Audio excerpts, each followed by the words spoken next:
مسئولیت بسیار سنگین است. امیدوار هستیم که راهی را که رهروان پس از عمر صاحب کسای تعهد سپردن در روز شهادت عمر صاحب ولی یک سر معامله کردن، دروغ گفتن، غرور ما را شکستن، به هویت ما توهین کردن، پرچم ما را خود خمیر ساختن، سرود ما را معامله کردن، در بن ما را فروختن. او راه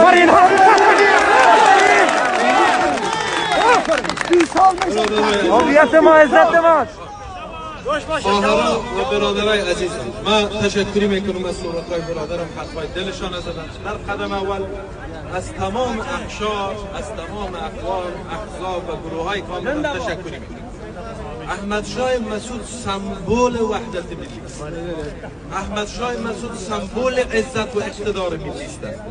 او کسی است که وقتی که پاکستان در مقابل حتی حکومت نجیب الله میخواست که مداخله نظامی بکنه داخل جلال آباد شود، قهرمان ملی جلوش میگیره و اسقاط میشه.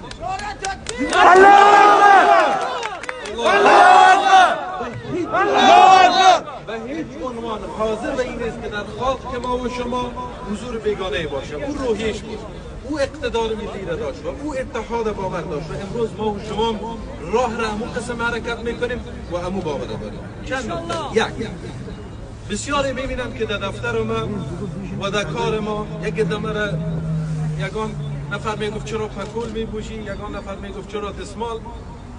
برای من پکول و دسمال و او پرچم و اون نماد یادآور قهرمانی و عزت و اقتدار الله اکبر. از وقتی که ما از اقتدار خود فاصله گرفتیم، خداوند جنجال ها را پیشونی داد.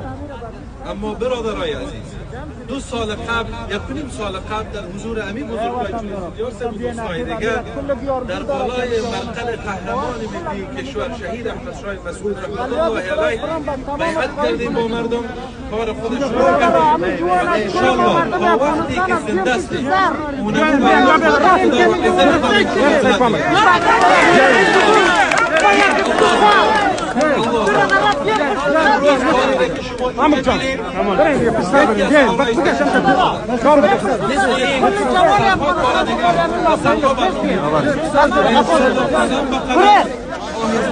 بله از خدا و قرآن از